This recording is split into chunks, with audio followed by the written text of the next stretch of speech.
So, hello everyone. We're here with the great Tom Shippey, and I'm going to pose him a question about Waltharius, the newest release from Uppsala Books. And the question is this, Tom. Alcuin famously said, "What has Ingeld to do with Christ? Quin Hinyeldus cum Christo?" I want to ask you a question. Quid Beowulfus cum Waltario? What does Beowulf have to do with Waltarius? Okay. Well, in a way, Valtarius makes me feel slightly sad because it reminds me of what we haven't got. And of course, we should be grateful for what we have got, but there must have been something else. We know that there was an Old English poem called Waldera, but we only know because it exists in two fragments found in a collection of loose papers in Denmark. Um, so there was a poem called Waldera, and it was probably an epic. And we wish we had it because at the moment, the only Old English epic we've got is Beowulf. But if we had Waldera, then we'd have two. And actually, Waldera is much more of an epic, you might say, than Beowulf, which has a strong element about it of fairy tale. Whereas Waldera, Waltarius, is rather more firmly rooted in historical events.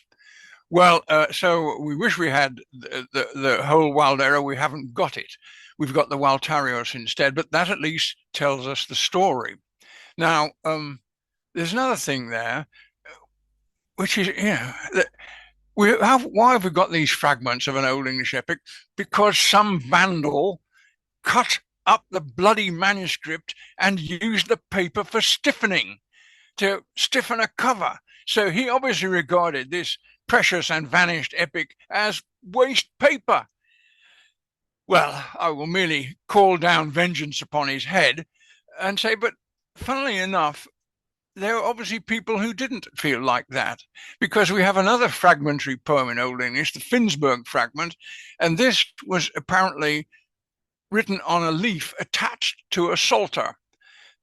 So there was somebody there who, for some reason, just decided to write down an Old English poem which he happened to remember because he liked it. On the other hand, some of his colleagues who were busily destroying stuff like this because they didn't like it or because they thought it was valueless.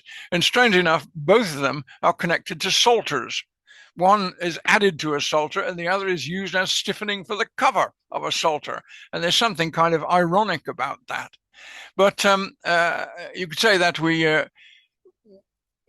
the question, Quin Waltarius cum Beowulfo, well, that's quite difficult. But if we knew more about the Old English epic, there would be probably some considerable similarity. So in the end, we're comparing a Finnish poem to an analog, and that makes it a little bit more difficult.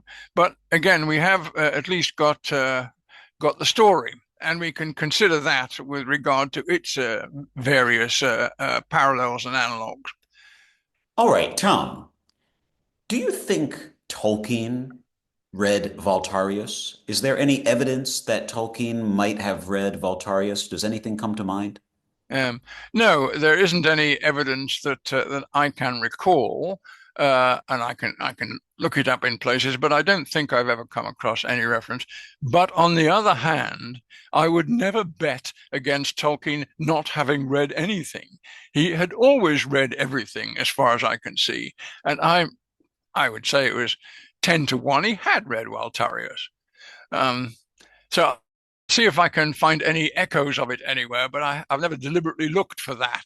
But I should think he probably had read it. I don't know whether he'd have liked it or not. That's another matter. Yeah, I agree with you. I mean, I think it would have been impossible for someone like him not to have read it. And there probably are references to it somewhere in his writings that are, not central because I can't Yeah. think of any, famous opining from him about Voltarius, but I'm sure there's a footnote Yeah. that mentions it somewhere. All right, Tom. Voltarius has been a very important poem for the study of medieval Germanic literature. And it's been important for about 200 years or more. I'm curious, when did you first encounter the poem in the course of your studies? And what do you remember about that first encounter and about the role of the poem in your career over the years after that? Well, one of the problems, which of course I think you have now solved, is that it wasn't a poem that was easy to get hold of. I've never had a copy of it. I thought I did, and I've been looking around, but no, I haven't got it. I never have had it, and now I'm very pleased to say that I have got it. So that's great. Um, if I had come across it much earlier, uh, I'm sure I would have actually worked it into my thoughts on the development of epic and romance.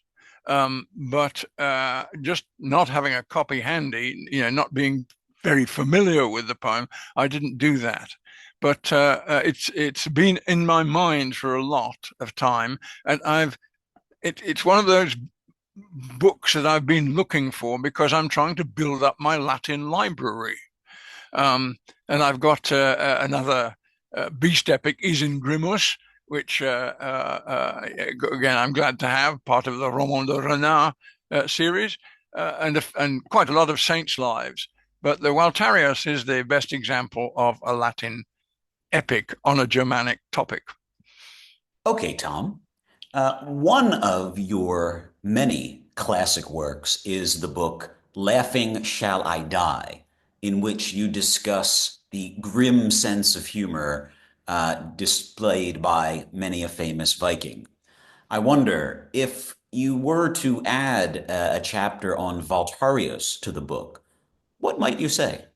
Well, first, there are the snide remarks which Waltarius usually makes to other people who have challenged him in some rude way. It's a bit like modern heavyweight boxers trash talking.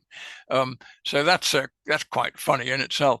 I think though that the bit that I can't help laughing at is the speech in Waldera where Hildegund basically is telling Wilder off, but saying she's not telling him off. She says, by no means do I the wardum chida. I'm not chiding you with words, but actually she is. Um, and that seems to me to be such a familiar scene that you could have it in a modern sitcom quite easily. Of course, what she says, and this is another important thing, is I'm not chiding you because you have shown cowardice or fear in any way. No, I'm chiding you for just the opposite. You are giving away your tactical position. And I think also, I wrote this up in another article, that there are two types of hero, you might say, in the Old English literature. There's the badger and the boar.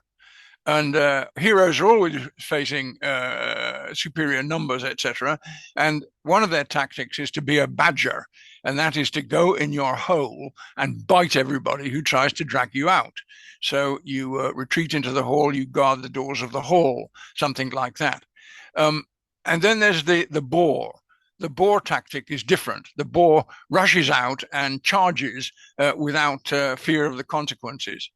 Now, you can say that these two are often balanced. In the Battle of Maldon, Buchnoth starts off as a badger. He's got them penned up on an island, and he doesn't need to let them off. But then he does let them off because he wants a fight. And that it would be better in a way if he charged over the bridge, but instead he lets them come over the bridge. But the badger turns into the boar. And there's another episode in the Anglo-Saxon Chronicle, Cynewulf and Cynehard. Cynewulf is trapped by his enemies and fights them off in the doorway. And then he sees his enemy Cynehard among the attackers, and he loses his temper and rushes out to kill him. And of course, that's a bad move. He is then killed himself. So you can be a badger, or you can be a boar, or you can switch from one to the other. Actually, I can't think of anyone switching from boar to badger, probably because a boar has already made his decision. There's no going back on that. But I do see people switching from badger to boar, and I think that's because uh, the culture rather admired that. It might be the right thing to fight on the defensive, but they'd really much rather see someone fight on the attack, even if it killed him. So it was it's kind of part of the definition of a hero, you might say. It crops up in Norse sagas too, you know.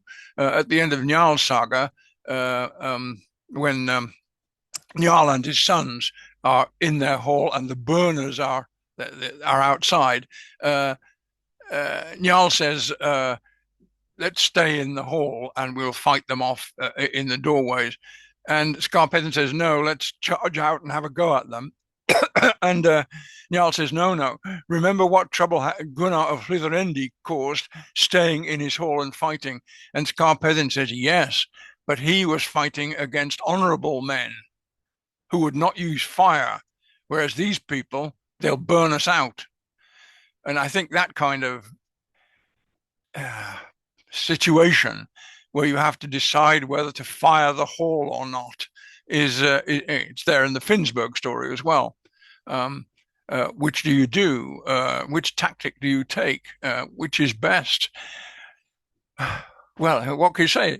It depends on the situation, and there are a lot of variables there, and so it's capable of being played in a lot of different ways.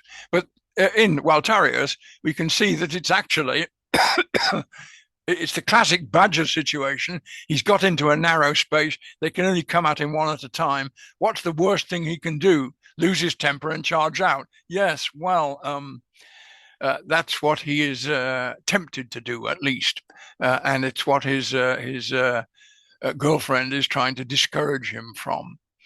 Very classic situation, actually. And in terms of the sense of humor displayed by the Vikings, how might we relate that to the humor at the end of Voltarius, where, if you remember, Walter loses a hand, Hagen loses an eye and six teeth, and Gunther loses a leg, and then jokes are made about the resulting disfigurement. Yes. Well, I'm afraid that that seems to be entirely characteristic. You should always joke about any injury you have had. I think I sent you a picture of my most recent injury, did I? It was quite spectacular, yes. But I have had more spectacular injuries than that, and I wish I had pictures of them, because it's because people think they're funny. I'm sorry, some people think they're funny. I suppose. Oh, I don't know. I don't know why. I just think they're funny as well. Um, well, this is the latest production of Uppsala Books. It's the Latin poem of Waltarius, an epic about Walter of Aquitaine, and it's translated by Brian Murdoch and edited by Leonard Nydorf. A very striking poem in itself. It's a book I've always wanted to have and never had the chance to buy. So I'm really pleased that I've got it at last. And I can strongly recommend it to anyone who's interested in Beowulf or in the history of the post-Roman period, or the whole development of the Hunnish and Gothic period. So if you want to know anything about those kinds of things, this will tell you something. And it's a good read as well. So strongly recommended.